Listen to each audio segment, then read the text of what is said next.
हरि ओम। ओम श्री गुरुदेभ्यो नमः। ओम श्री गुरुदेभ्यो नमः। ओम श्री गुरुदेभ्यो नमः। गीता मेरे लिए एक अनुभव,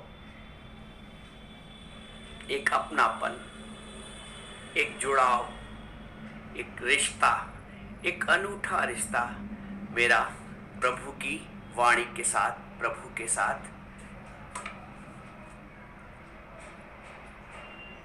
कल हम लोगों ने अध्याय 2 का 7वां श्लोक अनुभव किया, जिसमें हमने ये अनुभव किया कि येन सर्वमिदं ततम, जो सत्य है वो सर्वत्र व्याप्त है। इससे पहले के श्लोक में हमने ये समझा था कि ना सतो विद्यते भावो, ना भावो विद्यते सता, कि जो असत्य है उसका कोई भाव नहीं है, उसका कोई टिकाव नहीं है, और जो सत्य है उसका अभाव नहीं है और वो शाश्वत है। जब हम सत्य और असत्य के इस भेद को जान जाते हैं तो जो असत्य को लेकर मन में एक नकारात्मकता रहती है, देखो असत्य का जो स्वरूप है वो मिटने वाला है, और मनुष्य ये चाहता है कि सदा बना रहे। कोई व्यक्ति है तो सदा बना रहे, कोई वस्तु है तो सदा बनी रहे, और कोई परिस्थिति है तो सदा बना रहे। ये विरोधाभास जीवन में देखने को मिलता है साधारण मनुष्य के जीवन में, क्योंकि नियम ही उल्टा फॉलो कर रहे हैं। विपरीत दिशा में हम बढ़ते रहते हैं कि जो नश्वरता है उसको बनाए रखने का प्रयास करते हैं, और जो शाश्वत परमात्मा है, सत्ता है, शक्ति है, उस पे हम ध्यान नहीं दे पाते हैं। गुरु हमको सत्य की ओर उन्मुख करता है, जैसे भगवान कृष्ण ने अर्जुन को, अर्जुन देह को सत्य मान रहा है, शरीर को सत्य मान रहा है, देह को शाश्वत चाहता है बना रहे। प्रभु कहते हैं देह असत है, इसलिए इसका अभाव बना ही रहेगा।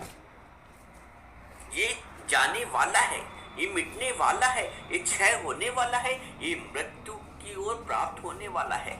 इसका स्वरूप ही है मिटना, इसका वास्तविक स्वरूप ही है जाना। संपूर्ण संसार और शरीर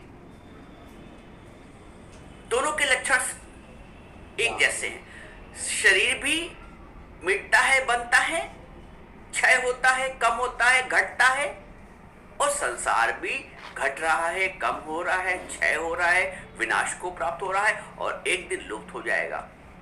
लहरें आती हैं और जाती हैं, लहरें आएंगी और जाएंगी। सागर वैसे ही है, सागर सत्य है, लहरें असत्य हैं।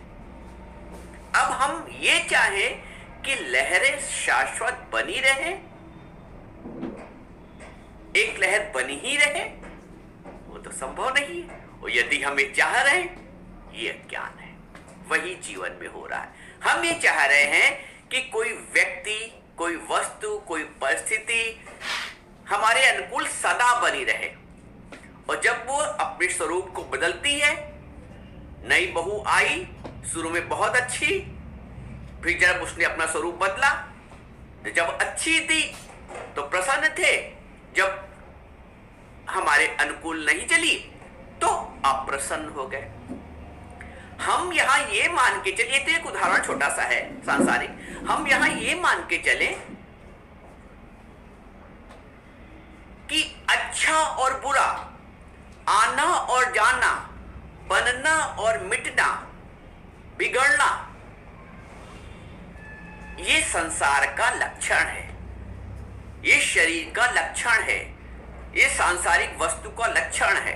तो हम लक्षण से विपरीत आशा कैसे कर सकते हैं? कैसे कर सकते हैं?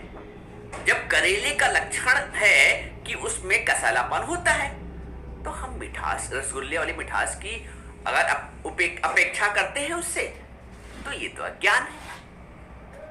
वही बात है। संसार क्षय को प्राप्त हो रहा है।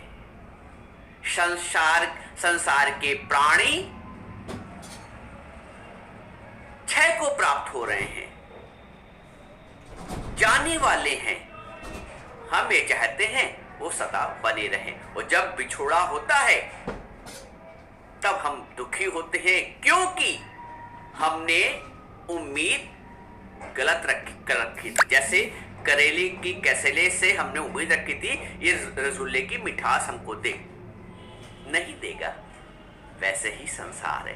संसार में वर्तते हुए इसके स्वरूप को भी जानना पड़ता है कि संसार का जो वास्तविक स्वरूप है वो क्षय होने वाला है। कोई भी व्यक्ति सदा के लिए नहीं है, कोई भी वस्तु सदा के लिए नहीं है, और कोई भी परिस्थिति सदा के लिए नहीं है।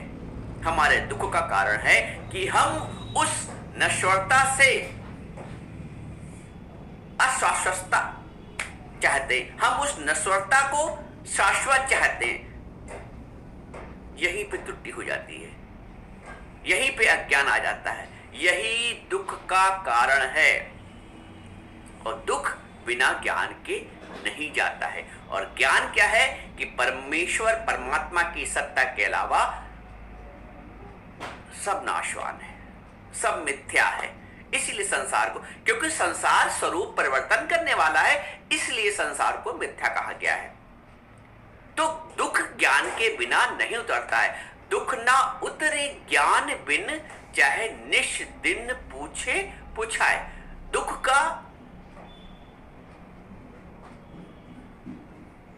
जो मिटना है ज्ञान के बिना संभव नहीं है। इसीलिए संसार में हर व्यक्ति दुखी है। नानक जी ने बोला है कि नानक दुखिया सब संसार, ये इसीलिए बोला गया है। ज्ञान के बिना सब दुखी हैं, प्रभु के ज्ञान के बिना सब दुखी हैं, सत्य के ज्ञान के बिना सब दुखी हैं।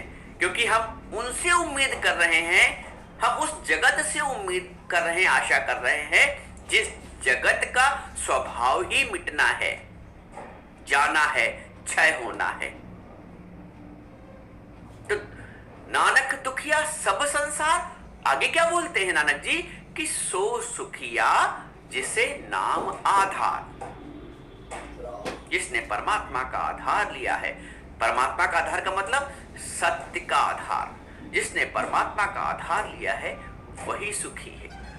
जिसने संसार का आधार लिया है, संसार के व्यक्तियों का आधार लिया है, शरीर का आधार लिया है, वो पल पल में दुखी और सुखी हुआ ही करता है।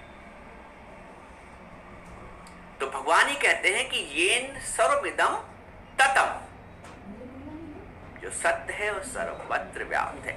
जैसे कल हमने बर्फ और जल का उदाहरण लिया, आज हम समझते हैं इसे सोना है। सोना है और उससे निर्मित आभूषण है, जेवर है। अब जेवर का एक नाम है, एक रूप है। हार है तो उसका कंगन भी बन सकता है, नाम मिट जाएगा, रूप मिट जाएगा, लेकिन फिर भी क्या रहेगा हमेशा? सोना। नाम रूप तो मिट गया, लेकिन रहा क्या? जो सत्ता है, जिसके आधार पे वो आभूषण निर्मित हुआ है। कभी हार बन गया और कभी उसी का चूड़ी बन गई, कंगन बन गया। तो नाम और रूप का नाश है और ब्रह्म का प्रकाश है। जो शाश्वत सत्ता है वो सदैव रहती है। जो आत्मिक सत्ता है वो सदैव रहती है। तो गुरु उस आत्मिक सत्ता पे हमारा ध्यान केंद्रित करता है, हमारी दृष्टि टिकाता है कि जो सत्य है उसको देखो। शरीर तो मिटने और जन्मने और मरने वाले हैं, जैसे लहरें आने और जाने वाली है, सागर सदैव रहने वाला है। जो परमात्मिक सुख है वो शाश्वत है, सदैव रहने वाला है, और जो सांसारिक सुख है वो आकर चला जाएगा। तो हम अगर पहले ही मान के बैठ जाते हैं कि ये आके जाने भी सकता है, आज अगर अच्छा बर्ताव हमसे कोई कर रहा है तो हो सकता है कल बुरा बर्ताव भी करे। तो आज तो जो ज्ञानी है वो सम रहता है। आज कोई मीठे मीठे बोल रहा है, कल हो सकता है अपशब्द भी बोल दे। तो ज्ञानी दोनों परिस्थितियों में सम है। यही कारण है कि ज्ञानी प्रसन्न रहता है। वो सुख और दुख की सीमा से ऊपर है, परिधि से ऊपर है, उसने परमेश्वर को पकड़ा है, इसलिए वो बच जाता है दुख और सुख से, मान और अपमान से, निंदा और स्तुति से। कील संग जो लग गया उसे काल भी नहीं खाएगा। जो आपने देखा पुराने जमाने में चक्की होती थी, तो चक्की में जब कुछ पीसा जाता था तो कोई कोई अनाज का दाना या कण जो जाके धुरी में चिपक जाता था, तो जो चिपक जाता था वो बच जाता था पिसने से। वही बोला गया है कि कील संग जो लग गया उसे काल भी नहीं खाएगा। बंदगी कर ले प्रभु की, वरना तू पछताएगा। बंदगी यही करना है कि हमने अपने लक्ष्य को, अपने जीवन के मानव जन्म का उद्देश्य ही क्या है? उद्देश्य ही सत्य को जानना है, उद्देश्य ही अपने को जानना है। जानत तुम ही हो जाई, know thy self and then you will know God. जड़ा हनु धियावे हरि रूप बन जावे। सबने वही बात कही, चाहे वो नानक जी हो, क्राइस्ट हो, भगवान हो, हमारे कृष्ण भगवान हो गीता में, तो जड़ा हरु धियावे हरि रूप बन जावे। जो हरि को ध्याता है वो हरि का रूप बन जाता है। और प्रभु का सुमरन, आगे ये भी नानक जी बोलते हैं, प्रभु का सुमरन साधक के संग उपजे जहां भी साधक के संग। जो प्रभु का सुमरन है वो संतों के संग ही हो सकता है, सांसारिक व्यक्तियों के साथ नहीं, क्योंकि उनको माया, मोह और दुनिया की विलासिता है, उनको ये बातें भी अच्छी लगेंगी। सत्य की चर्चा भी उनको नहीं सुहाएगी। तो प्रभु का सुमरन साधु के संग उपजे चाह भी साधु के संग। हम जब गुरु के संपर्क में आते हैं, जब गुरु के मुख से ये सत्य वचन सुनते हैं, तो हमारा मन उस पर टिकता है। गुरु ये कहता है कि परमात्मा के सिवा सब कुछ मिथ्या है। मिथ्या भी इसलिए है, बदलने वाला है, उसका स्वरूप बदलने वाला है। आज जैसा है कल नहीं रहेगा, आज जो है कल नहीं रहेगा। आज ये शरीर ऐसा है, 10 साल बाद और बदल जाएगा और वृद्ध हो जाएगा। 20 साल पहले कैसा था, आज कैसा है। जब अपना शरीर बदल रहा है, हम इसको नहीं रोक पाए बदलने से, तो हम दूसरों को कैसे रोक पाएंगे बदलने से? अगले का स्वभाव बदलेगा, चरित्र बदलेगा, बर्ताव बदलेगा, व्यवहार बदलेगा। लेकिन जिस चैतन्य शक्ति से वो संचालित है वो नहीं बदलेगा। आपका शरीर बदला ना, 10 साल पहले, 10 साल का जब आपका शरीर था तो कैसा था, 20 साल का शरीर हुआ कैसा हुआ, 40 साल का शरीर हुआ कैसा हुआ।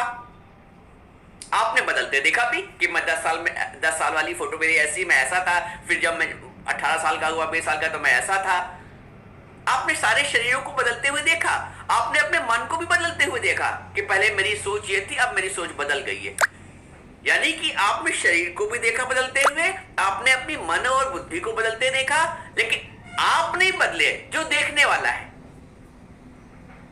इसलिए आप में परिवर्तन नहीं है, आप परिवर्तन रहित हैं। आप में ना जन्म है ना मरण, आप शाश्वत हैं, सत्ता है। उस शक्ति की, इस शक्ति का अनुभव करना, उसी शक्ति का परिचय भगवान अर्जुन को पूरी गीता में कराए हैं।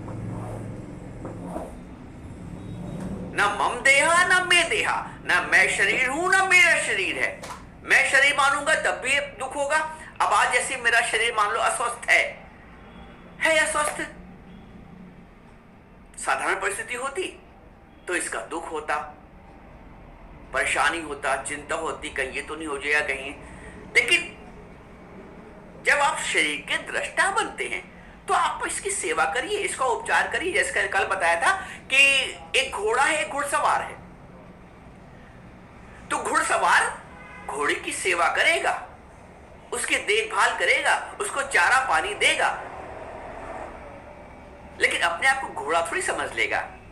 सब कुछ करते हुए भी वो निर्लेप रहेगा। तो हमको भी शरीर के साथ सब कुछ करते हुए भी, अपने शरीर के साथ और दूसरे शरीर के साथ भी सारी सेवा, सारे कर्तव्य करते हुए भाव ये रखना है कि ना मैं करता हूं, ना मेरे शरीर से कुछ हो रहा है। भाव ये रखना है कि परमात्मा की सेवा हो रही है। जैसे लड्डू गोपाल की सेवा हो रही है, उसका उनका स्नान, उनको वस्त्र परिवर्तन करा रहे हैं, उनको भोग लगा रहे हैं, वैसे सबकी सेवा करते हुए मैं अपने लड्डू गोपाल की तो सेवा कर रहे हूं। रोटी भी बना रहे हैं तो प्रभु के भाव से लड्डू गोपाल के लिए बन रही है। उठत बैठत दिल में बसता हरि प्यारा, सोवत जागत उठत बैठत दिल में बसता हरि प्यारा। ये है ज्ञान की स्थिति। जब हम ज्ञान की स्थिति में आ जाते हैं तो अज्ञान से परे हो जाते हैं, और जब जीवन में अज्ञान ही नहीं रह गया तो आनंद ही आनंद है। अज्ञान हटा, आनंद आया। जब तक अज्ञान है, आनंद कोसों दूर है। जब ज्ञान आ गया, अज्ञान हट गया, आनंद का डेरा हो गया। आनंद भय मेरे रामा, आनंद भया रे। जीवन में आनंद को धारण करो, जीवन में प्रभु की चैतन्य शक्ति का अनुभूत करो। शरीर में है ही जो गिरद राम का वासा। जैसे बर्फ में जल के सिवा कुछ नहीं है, मिट्टी के घड़े में मिट्टी के सिवा कुछ नहीं है, सोने के आभूषण में सोने के सिवा कुछ नहीं है, वैसे ही संसार में परमात्मा के सिवा कुछ नहीं है। दृष्टि यदि आभूषण में है तो उसका नाम रूप तो मिट जाएगा, लेकिन दृष्टि यदि स्वर्ण पे है, सोने पे है, तो वो तो शाश्वत है, उसकी वैल्यू तो हमेशा रहेगी, उसकी कीमत तो हमेशा रहेगी। तो हमारी जो दृष्टि है वो नजर नुरानी है। गुरु हमें नजर नुरानी दे देता है। जिस दिन से नजर नुरानी हुई उस दिन से मैं राम बादशाह अनुभव करो। स्वामी राम तीर्थ के पास कुछ भी नहीं था, खाने को ला लेते, लेकिन वो बोलते हैं मैं राम बादशाह, खुनक तान के सीना चलो दुनिया तुम्हारी। किस लिए डरते हो, किस लिए सब कुछ, किस लिए किसी से भीख मांगते हो? मांगन मरण समान है, मत कोई मांगो भीख, मांगन ते मरना भला, ये सतगुरु की सीख। कुछ किसी से नहीं आकांक्षा, कोई मेरे से मीठा बोले, लड़का मेरे पास आके बैठे, बहू मेरी सेवा करे, पड़ोसी मेरे पास मेरा हाल चाल ले, कुछ मत चाहो। जिस जीव को चाह नहीं सो शाहों का शाह, जिस जीव को चाह नहीं सो शाहों का शाह। शाहों का शाह बनो ना, गुरु तुम्हें शाहों का शाह बनाता है। सारी चाहनाओं से ऊपर उठो। मांगन मरण समान है, मत मांगो कि कोई मुझको मुस्कुरा के बोले, कोई मुझको धन्यवाद दे, कोई मेरे पास आके बैठे मीठा बोले। मीठा बोलना ये मांग, ये भी तो मांगी हुई ना। कोई पास आके बैठे मेरे से दो शब्द प्यार के बोले, ये भी तो मांग है ना। मान लिया तुम्हें रुपए पैसा नहीं चाहिए कहते हो, लेकिन कुछ तो चाहिए, प्रशंसा चाहिए, मीठे बोल चाहिए, प्रेम चाहिए। अरे नहीं चाहिए, तुम ये कह दो। गुरु कहता है कि कुछ नहीं चाहिए, मांगन मरण समान है, मत कोई मांगो भीख, मांगन ते मरना भला, ये सतगुरु की सीख, ये है गुरु की सीख। कुछ नहीं चाहिए किसी से, आत्मनिर्भर बनो। जो प्रभु का है, जो उसने दिया है, जो कर्म प्राणी दिए हैं, जो वस्तु दी, जो व्यक्ति दिया, जो व्यवहार दिया है, जो संसार दिया है, हम भी उसे में राजी जिसमें तेरी रजा है। इसलिए सदैव प्रसन्न